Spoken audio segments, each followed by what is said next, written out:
Il n'y a pas d'ingrédient secret. C'est une phrase qui vient de Kung Fu Panda. Juste pour vous dire, la vidéo est pas du tout écrite, quoi. J'ai une discussion avec un pote et il s'est enfin rendu compte qu'en fait, il n'y avait pas d'ingrédient secret. Dans le premier Kung Fu Panda, Tai Lung donne tout ce qu'il a pour essayer de récupérer ce fameux rouleau, ce parchemin, où il pense qu'il peut avoir un pouvoir infini grâce à ça. Et tout le monde fait en sorte de l'en empêcher. Le truc, c'est que dans l'histoire, Po arrive finalement à ouvrir le rouleau et il se rend compte qu'en fait, il y avait absolument rien d'écrit. Et quand je parlais avec mon pote, c'était un peu cette même idée de dans tout ce que tu fais dans la vie, tu surcompliques les choses. Je sais pas si c'est un vrai mot, mais tu rends des choses simples compliquées. Ton cerveau rend des choses simples compliquées.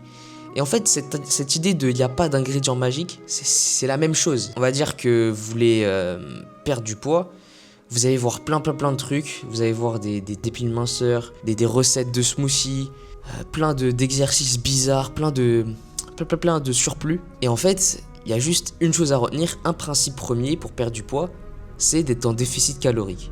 C'est tout. Pour ça, tu peux juste marcher, consommer moins de calories que t'en dépenses. C'est absolument tout ce qu'il y a à savoir. Et en fait, ça, c'est dans plein de domaines, c'est exactement la même chose. Par exemple, t'as envie de t'améliorer en dessin, t'as 50 000 moyens de t'améliorer en dessin, mais l'une des choses les plus importantes, l'un des principes premiers pour t'améliorer en dessin, c'est juste de dessiner, de répéter et de regarder tes échecs et d'apprendre. C'est tout. Il n'y a absolument rien d'autre à faire. Et c'est en fait ça le truc de y a pas d'ingrédient secret. Et moi sur YouTube, c'est un peu l'idée que j'essaye de me donner.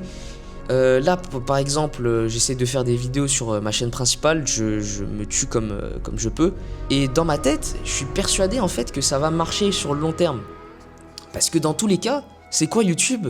C'est faire des vidéos, continuer d'upload, ne jamais arrêter, d'apprendre de ses erreurs, d'apprendre pourquoi est-ce que ça n'a pas marché sur une vidéo et de continuer, répéter, demander à des gens que tu connais qui sont dans le domaine et même des gens extérieurs leur avis, continuer, regarder les résultats, les statistiques, pourquoi est-ce que ça n'a pas marché, apprendre pourquoi est-ce que t'as pas réussi une vidéo, pourquoi t'as réussi une vidéo aussi, parce que c'est très important, parce qu'on apprend souvent de nos erreurs et de nos échecs, mais pas souvent de nos victoires. Et ça c'est très important, c'est très important. Du coup, voilà, c'est ça sur YouTube. Et même dans la vie en général, j'aime beaucoup dire qu'en fait, tout est... réussir, c'est difficile, mais c'est pas compliqué. C'est ça le truc. Sur le papier, c'est un processus très simple à faire. Mais en fait, la seule difficulté, c'est de le tenir et de continuer et de ne pas abandonner. Et c'est absolument tout. Là, je suis en train de faire un petit message de motivation. Je sais pas pourquoi je fais ça, mais il fallait un peu de contenu sur cette chaîne secondaire. Donc, je remets ça, quoi. Il n'y a pas d'ingrédient secret. C'est tout ce qu'il y a à savoir.